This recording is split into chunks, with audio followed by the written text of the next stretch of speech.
अग्निपथ पर टेंशन, हिंसा में किसका कनेक्शन। नमस्कार, न्यूज इंडिया आप देख रहे हैं। मैं आपके साथ सागर मिश्रा। न्यूज इंडिया लेकर आया है इंडिया का सवाल कि आखिर हिंसा में कौन से लोग शामिल हैं। केंद्र की अग्निपथ योजना के विरोध की आग पूरे देश भर में धधक रही है। बिहार से शुरू हुआ इसका विरोध देश के कई राज्यों में अब उग्र हो चुका है। जगह जगह आगजनी की जा रही है, ट्रेनों में आग लगाई जा रही है। तो इन सबकी आड़ में सियासत भी जमकर चमकाने में विपक्ष के नेता लगे हैं। विपक्षी नेता योजना के विरोध में सत्याग्रह करने सड़कों पर उतर गए। योजना को वापस लेने की मांग अब की जा रही है, लेकिन इन सब में नुकसान झेल रहा है तो हमारा देश हिंदुस्तान के आम नागरिक। सेना ने कॉन्फ्रेंस करके साफ कर दिया कि इस योजना को खत्म नहीं किया जाएगा। इस मामले में कोचिंग कनेक्शन भी सामने आया। इन सभी मुद्दों पर हम अपने मेहमानों से करेंगे बातचीत। तो चलिए, आज इंडिया के सवाल में हम पूछेंगे कि आखिर प्रदर्शन की आड़ में हिंसा क्यों। आखिर सियासतदान अपनी सियासी रोटियां चमकाने में क्यों लगे हैं, सियासी रोटियां क्यों सेकी जा रही हैं। इसके साथ ही साथ क्या वाकई में कोचिंग संचालकों ने छात्रों को भड़काया है। स्टूडियो में हमारे साथ तमाम मेहमान होंगे, लेकिन सबसे पहले major general retired SP Sinha ji से बातचीत करेंगे। एसपी सिन्हा जी, स्वागत है न्यूज इंडिया में। एसपी सिन्हा जी, प्रदर्शन जिस तरह से पूरे देश भर में उग्र हो चला है, छात्र समझने के लिए तैयार नहीं है, लगातार प्रेस कॉन्फ्रेंस का दौर भी जारी है। देखिए, इसको मैं कई दृष्टिकोण से देखता हूँ। पहला कि जिस तरह से 2014 के बाद देश की जो ख्याति, देश की जो छवि अंतर्राष्ट्रीय स्तर पर बढ़ी है, हमारी आर्थिक व्यवस्था मजबूत हुई है, जिस तरह से अब ओपनली जयशंकर जी यूरोप को संदेश दे रहे हैं, आग में आग डाल के बोलते हैं कि यूरोप समझता है कि उसकी समस्या पूरे विश्व की समस्या है और विश्व की समस्या यूरोप की समस्या नहीं है। अमेरिका को बहुत साफ शब्दों में कहा कि आप हमारी तरफ देख के टिप्पणी मत करो, अपना स्थिति देखो। आज तक इस टोन में किसी ने पहले बात नहीं किया है, तो इनको पच नहीं रहा है। ये हिंदुस्तान को कमज़ोर करना चाहते हैं। मैसिव फंडिंग हो रहा है विदेश से इस देश में। जॉर्ज सोरोस ऐसे लोग मैसिव फंडिंग कर रहे हैं। अब हम आते हैं यहाँ के पॉलिटिकल कॉन्स्पिरेसी पे। देखिए, ये राजनीतिक षड्यंत्र है। ये यूथ कम और पॉलिटिकल पार्टीज के गुंडे ये रोड पे आए हैं। जब 17 से 21 साल का एज ब्रैकेट है नौकरी के लिए, तो ये 25-27 साल वाले क्यों घूम रहे हैं यहाँ पे? वो क्यों आग लगा रहे हैं? वो तो अफेक्टेड पार्टी है नहीं। इस देश में अशांति हो, देश की छवि खराब हो, मोदी जी की छवि खराब हो, ये कुछ पॉलिटिकल पार्टीज का मकसद है।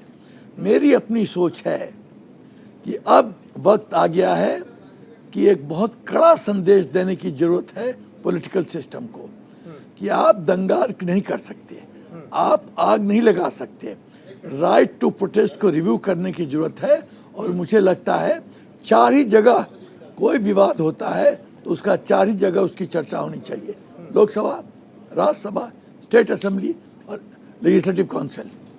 आप कभी शाहीन बाग कर देते हैं, कभी बिचौलिया रैली कर देते हैं, कभी 26 जनवरी को पंगा हो जाता है।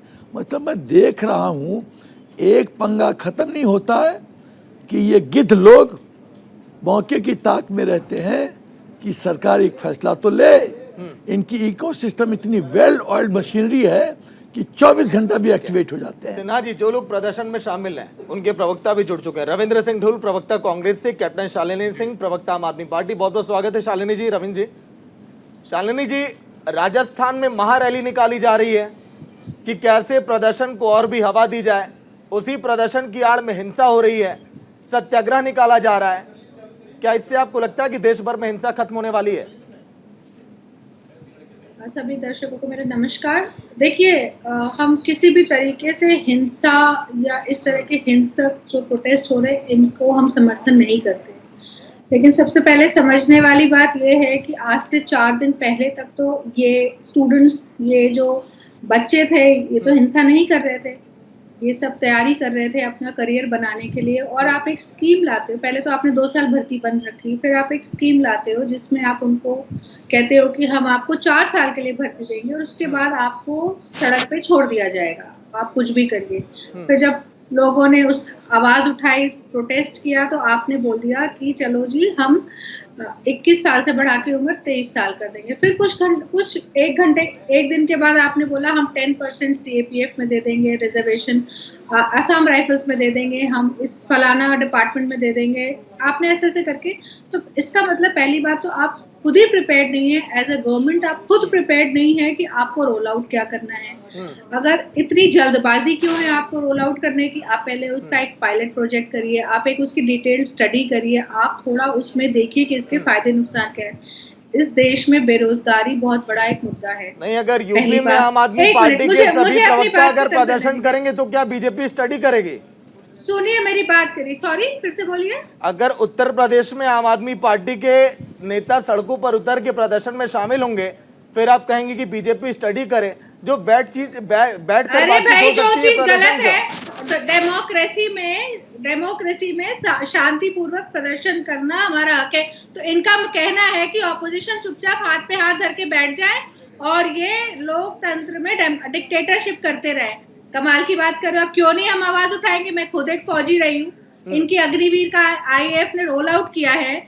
आज ये कह रहे हैं कि एक अग्निवीर अगर शहीद हो जाता है, अगर किल्ड इन एक्शन हो जाता है, आप उसको शहीद का दर्जा नहीं दोगे, आप उसको कोई पेंशनरी बेनिफिट्स नहीं दोगे, जो उसका बची कुछ सर्विस है। देखिए, आप खुद एक फौजी रही हैं। एक मिनट मैं भी ले रहा हूँ। हम अपने चैनल के माध्यम से दिन भर शांति की अपील करते हैं देश भर में। आपके पार्टी के कितने नेता कहे कि छात्र सड़कों पर हिंसा मत करें, आंदोलन मत करें, आगजनी मत करें? मैं सागर जी, हर डिबेट में हमने अपनी लाइन खोली है ये बोल के कि हम किसी तरह की हिंसा का या हिंसक प्रोटेस्ट का बिल्कुल समर्थन नहीं करते। मैंने समर्थन की बात नहीं की शालिनी जी, आपने पूरा नहीं सुना। आपने अपील कितनी बार की? आपकी पार्टी के बड़े दिग्गज नेताओं ने कितनी बार ये ट्विटर पर ये ट्वीट किया? बताइए आप। सबने किया है, सबने किया है। तो आपका ये कहना है कि हम हिंसा करवा रहे हैं, मतलब इस तरह के आप आरोप लगा रहे हैं हमारे ऊपर। हिंसा नहीं, मैं हिंसा को शांत करने की बात कह रहा हूँ। अगर आम आदमी पार्टी देश में इतनी बड़ी पार्टी बन के उभर रही है तो पार्टी की जिम्मेदारी भी ये बनती है। अरे भाई, पार्टी की जिम्मेदारी बनती है तभी तो आज हमारे सांसद संजय सिंह ने भी पीसी करके लोगों को लेके शांतिपूर्वक तरीके से बैठे कि पैरामिलिट्री के बंदे 1 साल से क्वालिफाई होके घूम रहे हैं, आप उनको नौकरी तो दे नहीं पा रहे हो, और आज पत्थरबाजों को तो आप संभाल नहीं पा रहे हो। 4 साल बाद ही अग्निवीर बन के सड़कों पे घूमेंगे, तब आप कैसे संभालोगे इनको? कुछ सोचा है कि आप रोल आउट क्या कर रहे हो? 21 साल में आप यूथ को रिटायर करके सड़कों पे छोड़ रहे हो, उनको सिक्योरिटी गार्ड बना रहे हो। इनके कैलाश और किशन जो इनके मंत्री है वो कह रहे हैं सिक्योरिटी गार्ड लग जाएंगे। कैलाश विजयवर्गीय नाम है उनका, बीजेपी के राष्ट्रीय महासचिव। हाँ जी, वो क्या कह रहे हैं? सिक्योरिटी गार्ड लगा लेंगे बीजेपी के कार्यालय में। तो बीजेपी अपने कार्यालय के लिए इनको ट्रेनिंग भेजती। अरे आर्म फोर्सेस जो है, डिफेंस आर्म फोर्सेस, देश सेवा का एक जज्बा होता है, उसमें देश सेवा करने के लिए लोग जाते हैं और उसमें एक एम्प्लॉयमेंट भी है। वैसे तो आप ये डिफेंस फोर्सेस एम्प्लॉयमेंट अपॉर्चुनिटी नहीं होती है, लेकिन ये जो आप जवानों की भर्ती का आपने स्कीम निकाला है, उसको इसमें रूरल बैकग्राउंड से लोग आते हैं जो कि कहीं से फाइनेंशियल सिक्योरिटी देखते हैं। कोई शहीद हो जाए, कोई डिसेबल हो जाए, क्या कर रहे हो आप उनके साथ? उनको आप बीच में छोड़ दे, इस्तेमाल कर रहे हो आप उनका। मतलब इस तरह की वाहियात पॉलिसीज कांग्रेस का इंतजार कर रहे हैं। रविंद्र जी, सत्याग्रह से क्या सियासत की जा रही है? राजस्थान में आज आपने देखा, सभी राज्यों में जहां पर कांग्रेस की सरकार है, किस तरह से वहां पर प्रदर्शन किए जा रहे हैं। आपको लगता है इससे हिंसा शांत हो जाएगी? सत्याग्रह ही वो चीज है जिससे इस देश को आज़ादी मिली थी। पहली बात हमको ये बात समझनी चाहिए। तो सत्याग्रह अहिंसक प्रयोग है अपने आप को, अपनी बातों को सरकार के सामने या सिस्टम के सामने रखने का। यहाँ मुद्दा ये सत्याग्रह से अलावा ज़्यादा बड़ा गंभीर, अत्यंत गंभीर मुद्दा जो है यहाँ पर सामने हम सबके सामने आया है, वो यह है कि इतना महत्वपूर्ण जो रिफॉर्म, क्योंकि सरकार इसे रिफॉर्म कह करके प्रचारित कर रही है। हालांकि सरकारी प्रवक्ताओं ने शुरुआत में कहा था कि भी ओल्ड सिस्टम और न्यू सिस्टम दोनों लागू रहेंगे, रेगुलर भर्ती भी चलती रहेगी, लेकिन आज जो पीसी हुई है उसमें स्पष्ट तौर पे कह दिया कि अब कोई भी ओल्ड सिस्टम नहीं रहेगा। यानी कि अब हेंसफोर्थ केवल और केवल इसी स्कीम से जो है भारत की फौज चलेगी। तो इस स्कीम के बारे में आज कहा गया बाकायदा उसमें पीसी में कि 1984 से इसके ऊपर डिस्कशन और डेलिब्रेशन चल रहे थे, यानी कि उसमें सभी सरकारें बीच में से गई। कांग्रेस भी गई, भाजपा भी गई, वर्तमान भाजपा की एक नई सरकार है। तो इस इतने गंभीर डिस्कशन के समय पर क्यों नहीं आपने देश की संसद को कॉन्फिडेंस में लिया, क्यों नहीं इस देश की विधायिकाओं को कॉन्फिडेंस में लिया, क्यों नहीं सभी पॉलिटिकल सिस्टम और सारी पॉलिटिकल पार्टीज को कॉन्फिडेंस में लिया। भाजपा को यूनिलेटरल इस देश के सिक्योरिटी सिस्टम को बदलाव करने का कोई अधिकार इस देश के संविधान ने नहीं दिया है। यह देश संविधान से चलता है, यह देश केवल भारतीय जनता पार्टी से नहीं चलता। सरकारें आएंगी जाएंगी, चलती रही हैं, पहले भी चली थी, आगे भी चलेंगी, लेकिन जिस प्रकार से इसको यूनिलेटरल तरीके से बिना बताए, बिना डिस्कशन के, बिना पब्लिक डिबेट के आपने उसको जारी कर दिया। और उसके बाद में आज देखिए आप किस प्रकार की पीसी की गई है। मैं तो बड़ा हैरान था उसको सुन करके। 45 मिनट आप ये बताइए कि जो 2018-19 के अंदर जिन लोगों ने अपनी भर्ती को क्लियर किया, हर जगह पे हर स्टेज को क्लियर करके मेडिकल के बाद में भर्ती उसका इंतजार कर रहे हैं कि उनको ज्वाइन करवाया जाए या उनको इंडक्ट किया जाए, उन्होंने यूनिलेटरल मना कर दिया कि भाई हम सभी को दोबारा अप्लाई करना पड़ेगा। उसमें से बहुतेरे लोग ऐसे हैं कि जो ओवर एज हो गए। अब ये बताइए कि जिन लोगों ने 2018 के अंदर जो है अप्लाई किया था और उसके बाद में पूरे सिस्टम से गुजर रहे थे, आज पीसी में बाकायदा वो ये प्रश्न भी उठाया गया, उसका उत्तर किसी के पास नहीं था कि जो लोग उस समय से गुजर रहे थे उन लोगों का क्या कसूर है, आपने क्यों विड्रॉ किया एग्जिस्टिंग सिस्टम को। पहली बात, इस चीज को विड्रॉ करने का अधिकार आपको किसने दिया? संविधान ने आपको कब अधिकार दिया बताइए।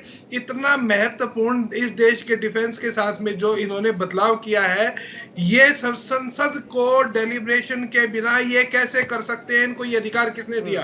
पहले तो इस चीज को स्पष्ट करें। और जो जितने भी प्रश्न है, प्रश्न सारे जायज है, चाहे एग्जिस्टिंग सिस्टम वाला हो, चाहे केवल 4 साल का सिस्टम हो। आप ये कह करके नहीं कर सकते कि आपको यंग आर्मी चाहिए। आप देखिए कि रशिया के अंदर कितना भयावह एक्सपीरियंस रहा है जो है, आपको उसको क्यों नहीं देखा आपने? आपके पास हथियार हो उसका मतलब ये नहीं है कि आपकी फौज चलेगी। ठीक है रविंद्र जी, यही सारे सवाल एक ब्रेक पर जा रहे हैं, वक्त हो गया ब्रेक का। बीजेपी से हम पूछेंगे कि आखिर अगर इतना मंथन किया गया तो फिर पूरे देश भर में इतना बड़ा आंदोलन क्यों? कैलाश विजयवर्गीय के बयान पर भी सवाल होगा, लेकिन वक्त एक छोटे से ब्रेक का।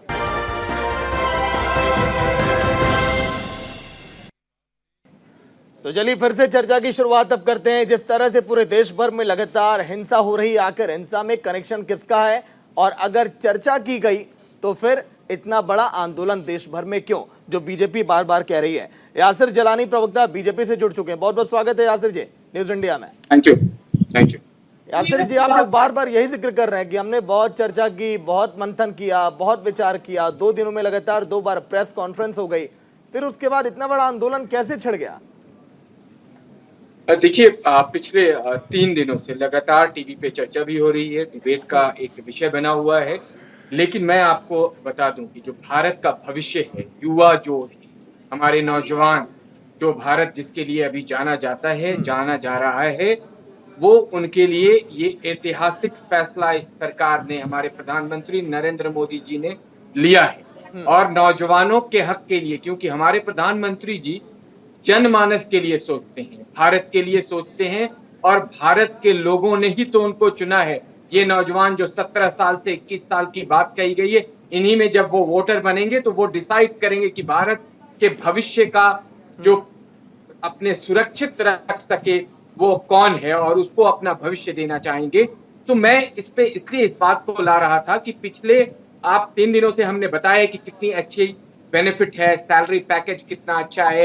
एक कम एज में हम लोगों ने लगातार 3 दिनों में कई डिबेट में कहा कि मैं अपने वक्त में सोच नहीं सकता था कि 17 ईयर में मैं सोचूं कि मैं आगे क्या कर सकता था, अपने गार्जियन के ऊपर डिपेंड थे। लेकिन अभी का नौजवान वो अपने आप में अपने आप को खड़ा करेगा। और उसके बाद तमाम राज्यों की सरकारों ने, मुख्यमंत्री ने, असम राइफल ने और तमाम जो डिपार्टमेंट्स हैं, जब ये 4 साल की नौकरी पूरी करेंगे तो उनको क्या बेनिफिट मिलने जा रहा है, उस पर भी चर्चा की गई।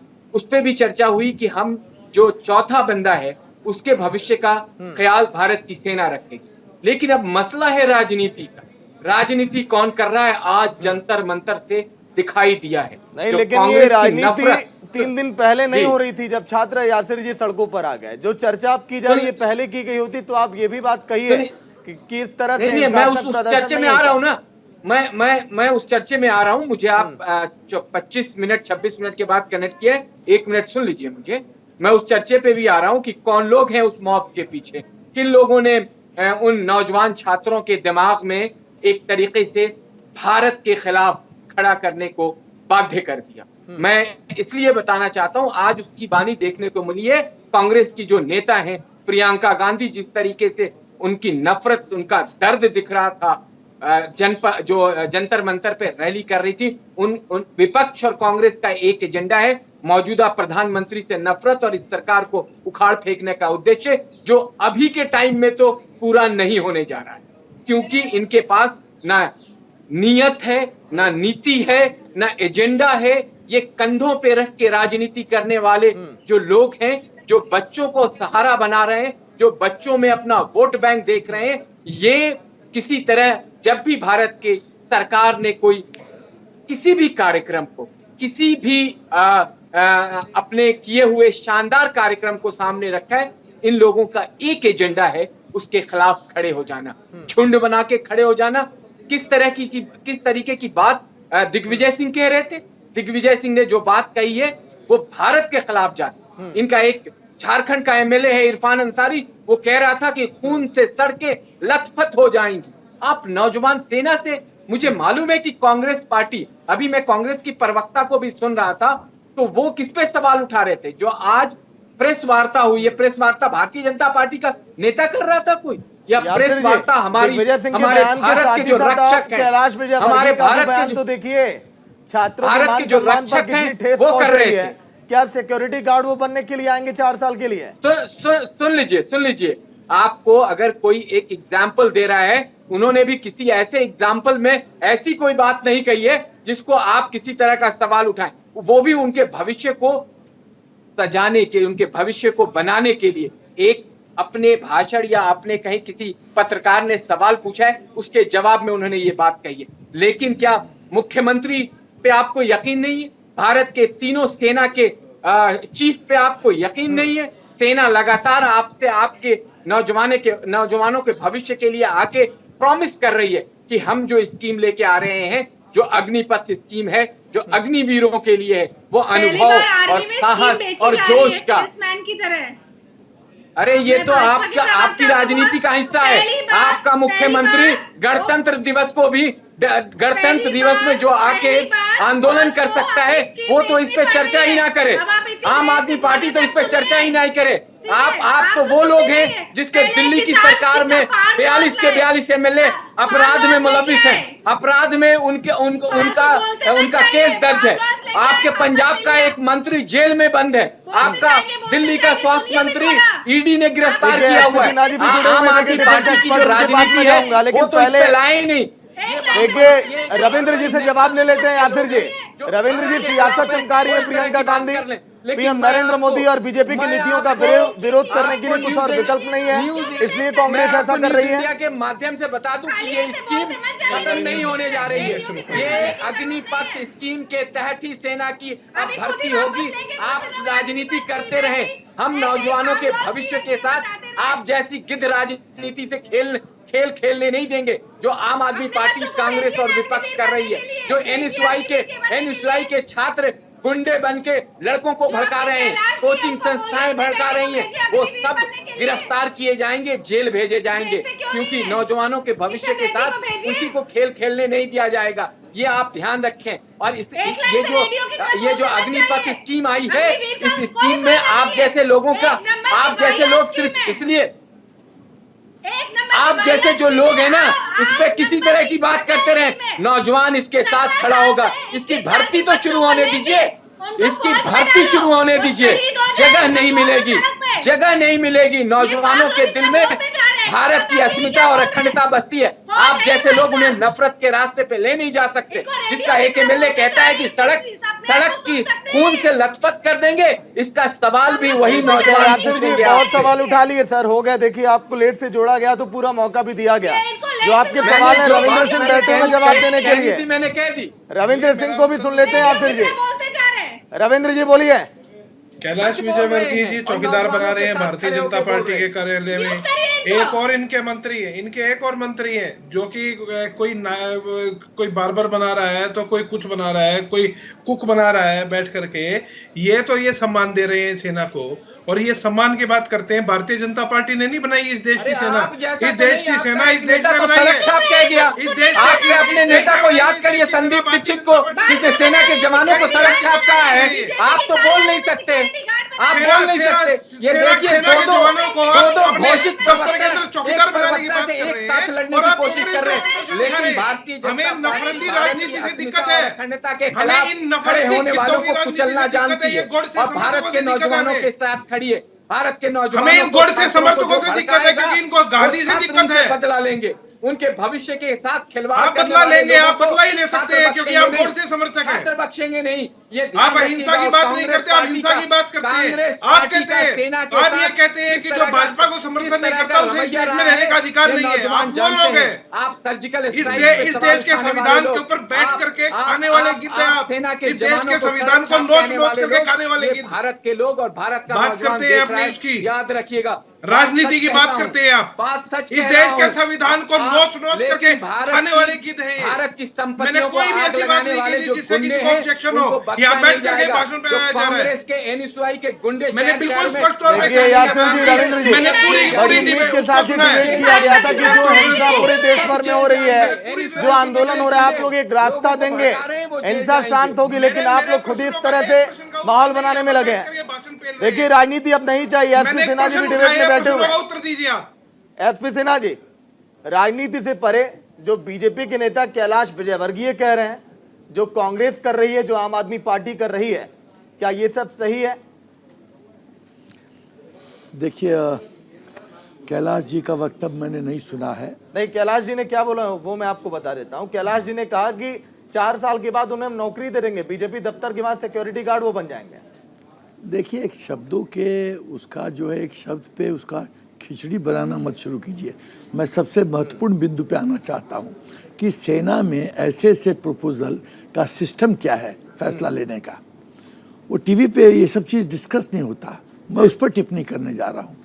ऐसा जब भी प्रपोजल होता है, पहले आर्मी हेडक्वार्टर से कमांड, कमांड से कोर, कोर से डिवीज़न, डिवीज़न से ब्रिगेड, ब्रिगेड से यूनिट, और सब लेवल पे मंथन होता है, डिस्कशन होता है, और फिर reverse gear, unit to brigade, brigade to div, div to corps, corps to command, उसका आर्मी हेडक्वार्टर्स। आर्मी हेडक्वार्टर्स में सब कुछ कोलेट करके फिर आर्मी कमांडर्स कॉन्फ्रेंस, जो साल में 2 बार होता है, इस विषय पे जनरल राजू ने क्या कहा, vice chief of army staff ने, कि हम 2 साल से मंथन और चिंतन कर रहे हैं। इसका मतलब कम से कम 4 बार आर्मी कमांडर्स कॉन्फ्रेंस में डिस्कस हुआ होगा। यदि 3700 ऑफिसर्स ने इस विषय पे चिंतन और मंथन किया, जिसमें colonel, brigadier, major general, lieutenant general, army chief, vice chief, 5 PSOs, ये सब इन्वॉल्व हैं, तो क्या सेना नहीं जानती है ये व्हाट इज गुड फॉर सेना? ऐसे ही आर्मी चीफ ने रात को कॉफी पिया, सुबह डिसाइड कर दिया कि ये अग्निपथ होगा। ऐसे नहीं होता फौज में। बहुत बहुत चिंतन होता है, मंथन होता है, तब फैसला लिया जाता है। दूसरी बात, जो ये पॉइंट रेज किया जा रहा है कि कभी कुछ डिसीजन, कभी 24 घंटा बदले जा रहे हैं, क्योंकि जब इशू को पॉलिटिकल रंग दिया जाता है तो नेचुरली जब फाइट पॉलिटिकल एरना में आ जाता है तो पॉलिटिकली आपको जवाब दिया जाएगा। आप कुछ पार्टी आग लगाने की कोशिश कर रहे हैं, सरकार उस आग को बुझाने की कोशिश कर रही है। और सीसीएस ने क्या कहा है, सीसीएस ने कैबिनेट कमेटी और सिक्योरिटी ने कहा है कि राजनाथ जी को, रक्षा मंत्री जी को पूरा पावर दिया जाता है कि इस एक्सपीरियंस में कोई संशोधन लाना चाहते हैं, ला सकते हैं। He need not come back to CCS. और उसी का नतीजा है कि यदि सेना को लगा, सरकार को लगा कि 2 साल एक्सटेंशन दे दो, तो दिया। तो इसमें किंतु परंतु क्या है? एक चीज बताइए, ऐसी कौन सी संस्था है हिंदुस्तान में जो 17.5 से 21 साल के बच्चों के लिए, जिसमें न डिग्री है, न अनुभव है, न स्किल है, वो 30,000 देने के लिए तैयार है? बताइए, है कोई? आप 25 साल के पहले लोग सेटल हो जाते हैं 100% बच्चे, मार्केट में जो जॉब मार्केट है 80 लाख जॉब जनरेट होता है, 20 लाख एडजस्ट होते हैं, 60 लाख कहाँ जाएंगे? और सबसे बड़ी बात जो मैं कहना चाहता हूँ, ये ऑप्शनल है। आपको नहीं अच्छा लगता है मत जाइए। मैं सैनिक स्कूल का प्रोडक्ट हूँ। मेरे कई दोस्त, 2 दोस्त गए बॉलीवुड में। एक बहुत बड़ा डायरेक्टर है, मैं नाम नहीं लूंगा। एक chief justice Allahabad high court था, सुप्रीम कोर्ट का जस्टिस रिटायर किया, मेरा क्लास फेलो था, मेरे बाएं बैठता था। मैं सेना में आया, वो सेना में नहीं गया। अरे आपके पास ऑप्शन है, कोई कंपल्सरी मिलिट्री सर्विस थोड़ी है। आपको जॉब नहीं मिल रहा है, सरकार जॉब दे रही है, उसके ऊपर से नखरे। ये जो दमाद वाला एटीट्यूड है ना, ये भी दे दो, वो भी दे दो, लड़की भी दे दो, फ्लैट भी दे दो, कार भी दे दो।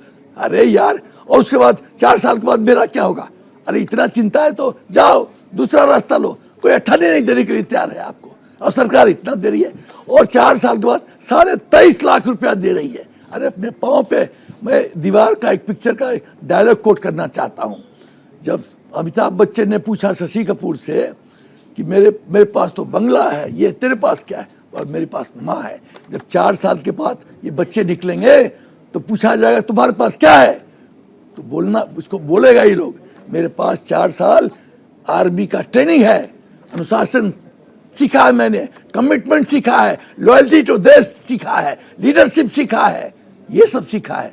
ये जो हीरा है ना, वो डिस्टिंग्विश करेगा दूसरों से और लोग उसको पिकअप करेंगे। और वही कॉर्पोरेट वर्ल्ड बोल रहा है हम लेंगे, पीएसयू में रिजर्वेशन हो रहा है और फिर बोल रहे हैं गारंटी। अरे पॉलिटिक्स में आप लोग गारंटी देते हो क्या?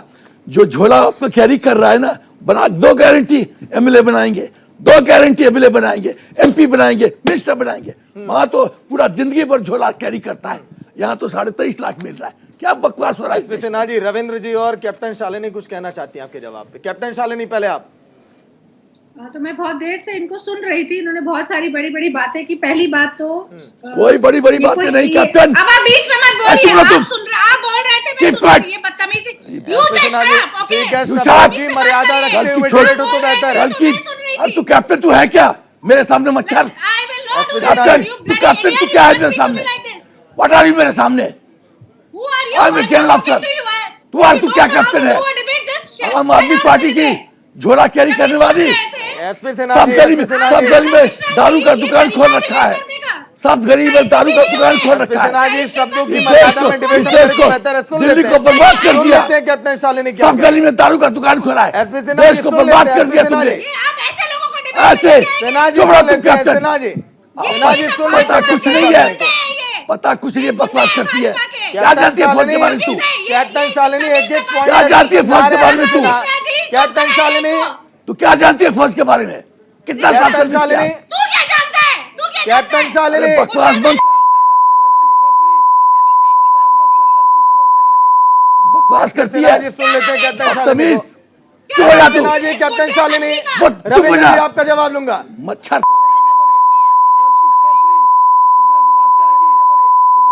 एसपी सिन्हा जी प्लीज, तू मेरे सामने। एसपी सिन्हा जी, एसपी सिन्हा जी आम आदमी बोलिए, रविंद्र जी बोलिए। थोड़ा करने करने वाली पता कुछ है नहीं, 4-5 साल नौकरी की होगी। ठीक है रविंद्र जी, रविंद्र जी बोलिए। देखिए मैं एक चीज को मैं सुन रहा था, सिन्हा साहब को, बुजुर्ग हैं, बड़े हैं, उनकी कुछ बात सुन रहा था जहां पर उन्होंने कहा था कि भाई नौकरी मिलेगी, नौकरी का जो जिस तरह से वायदा किया जा रहा है उसके ऊपर एक ही केवल रेफरेंस कोट करूंगा मैं कुछ भी ऐसी चीज नहीं करूंगा। मध्य प्रदेश के अंदर पूर्व सैनिक 10% पुलिस में कोटा लेने के लिए आंदोलन रहता है। मामला जबलपुर हाईकोर्ट के अंदर है, सालों से लगातार चल रहा है। आप ये बताइए कि जो आज के दिन में एक्स सर्विसमैन है, पूर्व सैनिक, जो हमारे इस देश का सम्मान है, सैनिक और पूर्व सैनिक, एक्स सर्विसमैन को जो कोटा सरकारी नौकरियों में मिला जाता है, मैं गारंटी देता हूं कि आज के दिन में हजारों, छोड़िए आप, लाखों की संख्या के अंदर पूर्व सैनिक आज भी बेरोजगार हैं।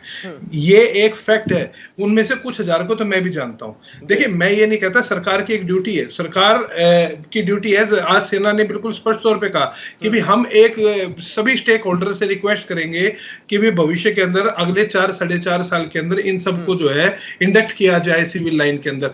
लेकिन जो वर्तमान के अंदर जो सिविल लाइन के अंदर जो एक्स सर्विसमैन को इंडक्ट करने का जो चल रहा है, मैं तो ये कह रहा हूं कि वही दुर्भाग्यपूर्ण है। अब बताइए कि पुलिस की भर्ती के अंदर कितने एक्स सर्विसमैन वहां पर जाकर लगते हैं। मैं तो हरियाणा के अंदर बैठा हुआ हूं, हरियाणा के अंदर तो जो बैटल कैजुअलिटी के वाले के जो फौजी है उनके बच्चे हैं, उनको नौकरी तक क्या कोटा नहीं मिल रहा है, प्रेफरेंशियल कोर्ट के अंदर मामले चले हुए।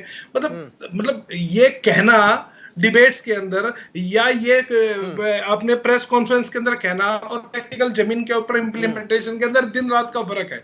इन दोनों चीजों को आप कंपेयर नहीं कर सकते, इंप्लीमेंटेशन को उसको। तो ये चीज समझना है कि उन्होंने कह दिया तो ये निश्चित है नहीं। तो रविंद्र जी होगा, रविंद्र जी देखिए, नहीं मारा जा सकता। जहां पर खामियां हैं, आपने देखा कि 2 दिन अगर प्रेस कॉन्फ्रेंस की गई, उन सभी खामियों को दूर भी तो किया जा रहा है ना। कहां हुआ है? आप एग्जिस्टिंग के अंदर में बताइए कि सर्विसमैन के लिए इन्होंने क्या प्रावधान किए हैं। अब तो ये भी बोल दिया गया कि अगर सेना में अगर शामिल होना है तो फिर रेगुलर भर्तियां अब नहीं होंगी, अग्निवीर आप बनिए तभी आपकी एंट्री होगी। तो फिर अब तो कुछ अब समाधान बचता ही नहीं है, कोई और ऑप्शन ही नहीं है। मैं कह रहा हूं 3 दिन पहले तक डिबेट सभी प्रवक्ता कह रहे थे कि एग्जिस्टिंग जो है रेगुलर भी रहेगा, अग्निपथ केवल अल्टरनेट होगा। अब ये 3 दिन के बाद में आज पता, मेरे को तो आज खुद मुझे पहली बार पता लगा है कि केवल अग्निपथ ही एक इकलौता रिक्रूटमेंट का प्रोसेस होगा। तो अल्टरनेट का क्या हुआ जो पिछले 5 दिन से हम बात कर रहे थे। तो ये चीजें जो देखिए, डिस्कशंस और डेलिब्रेशंस किसी भी सिविल सोसाइटी के अंदर जरूरी है। हिंसा का कोई समर्थन नहीं करता, हम भी समर्थन नहीं करते, लेकिन बिना डिस्कशन के आप इस प्रकार के महत्वपूर्ण प्रोजेक्ट को यदि लेकर के आएंगे तो प्रश्न उठेंगे। अभी भी हजारों शंकाएं हैं जो कि शंकाएं कोशिश तो करिए। कांग्रेस पार्टी समझने की कोशिश नहीं कर रही है। कांग्रेस पार्टी ने, आप बताइए कि पिछले जब भी सरकार ने कोई योजना आपके सामने रखा है। ना यासिर जी देखिए, शुरू से आप जुड़े नहीं थे, मैं एक लाइन बोल दे रहा हूँ यासिर जी। आम आदमी पार्टी और कांग्रेस की आपत्ति ये है कि जब आप लोगों ने योजना धरातल पर उतारी तो आप लोगों ने इनसे चर्चा क्यों नहीं कर लिया। अरे कमाल करते हैं, पूरी एक प्रोसीजर होता है। हाँ। और आपके सेना के तीनों जो हमारे चीफ हैं, उन्होंने बार बार आके कह दिया कि ये इस स्कीम को 1989 से ये चर्चा में रही है और पिछले 2 साल से सघन तरीके से इस पे फोकस किया गया है, इस पे काम किया गया है, फिर ये लाया गया है। और देश, अगर आप समझ रहे हैं कि देश इस वक्त युवा अवस्था में है और युवाओं की तादाद ज्यादा है, उनको अगर जोश और अनुभव, साहस, तीनों चीजों को मिला के अगर हम एक चीज सामने ला रहे हैं, दुनिया की और भी आप फौजें देखेंगे। मैं दुनिया की फौजों पे चर्चा नहीं करता हूं, मैं भारत की फौजों पे सलाम करता हूं, नमन करता हूं और उन पे इसलिए चर्चा करता हूं कि हमें हमारे वीर जवानों के कंधे पे ही तो हमारी सुरक्षा का पूरा भार है और उसमें नौजवानों को इतना बड़ा मौका मिल रहा है। तो कांग्रेस क्या अपने संगठन को ठीक करने में अगर इतना ही समय लगाए, जिस तरीके से वो हमारे स्कीमों पे कटाक्ष करना, सरकार के लाए हुए किसी कार्यक्रम पे बोलना, तो मुझे लगता है वहां ज्यादा बेनिफिट हो जाएगा। यहाँ पे जंतर मंतर पे अच्छा यासिर जी देखिए, आज जो सेना की तरफ से प्रेस कॉन्फ्रेंस की गई है उसमें कहा गया है कि जिस पर अब आपराधिक मामले दर्ज होंगे, जो दंगों में शामिल होगा, पुलिस वेरिफिकेशन किया जाएगा, तभी उसकी भर्तियां होंगी। ये भी कह दिया गया जो उपद्रव हो। तो क्या ये प्रदर्शन शांत करने के लिए स्टंट ही चला जा रहा है क्या? आप जैसे युवा पत्रकार रिपोर्टर पिछले 4 दिनों से फील्ड में उतर के खबरें दिखा रहे हैं, हम तक पहुंचा रहे हैं, भारत तक पहुंचा रहे हैं, भारत के लोगों तक पहुंचा रहे हैं। आपने कई जगहों पे ऐसी चित्र को देखा है जिसमें उनकी एज सामने से पता चल जाती है लड़कों की कि कौन सा छात्र 16, 17, 18, 19 साल का है और कौन सा छात्र आंदोलन कर रहा है, कौन सा छात्र राजनीति वाला है। क्योंकि हम सब छात्र राजनीति से निकले हुए, हमें इस बात का एहसास है कि किस तरीके से किसी भी आंदोलन को छात्र राजनीति करने वाले जो लोग हैं और खास करके उन्हें सरकार के खिलाफ वाले जो आरजेडी का। ठीक है यासिर जी, रविंद्र जी बने रहिएगा। कुछ बड़ी तस्वीरें आ रही हैं। शतरंज ओलंपियाड जिसकी शुरुआत की गई है, पीएम नरेंद्र मोदी क्या कुछ कह रहे हैं, सुनाते हैं आपको। आज जब भारत अपनी आजादी के 75 वर्ष मना रहा है, अमृत महोत्सव मना रहा है, तो ये चेस ओलंपियाड, ये मशाल भी देश के 75 शहरों में जाएगी। मुझे इंटरनेशनल चेस फेडरेशन फिडे उनके इस फैसले पर भी बहुत खुशी है। फिडे ने यह भी तय किया है कि प्रत्येक चेस ओलंपियाड गेम्स के लिए टॉर्च रिले भारत से ही शुरू करेगी। ये सम्मान न केवल भारत का सम्मान है, बल्कि शतरंज की इस गौरवशाली विरासत का भी सम्मान है। मैं इसके लिए फिडे और इसके सभी सदस्यों का अभिनंदन करता हूं। मैं 44वें चेस ओलंपियाड में भाग ले रहे सभी खिलाड़ियों को उनके शानदार प्रदर्शन के लिए अनेक अनेक शुभकामनाएं भी देता हूं। आप में से जो भी इस खेल में जीतेगा, आपकी ये जीत स्पोर्ट्समैनशिप की जीत होगी। महाबलीपुरम में जमकर खेलिएगा, खेल के जज्बे को सर्वोपरि रखते हुए खेलिएगा। साथियों, हजारों सालों से दुनिया के लिए तमसो मां ज्योतिर्गमय इसका मंत्र गूंज रहा है, यानी हम अंधकार से प्रकाश की ओर निरंतर बढ़ते रहें। प्रकाश यानी मानवता का बेहतर भविष्य, प्रकाश यानी सुखी और स्वस्थ जीवन, प्रकाश यानी हर क्षेत्र में सामर्थ्य बढ़ाने के लिए प्रयास।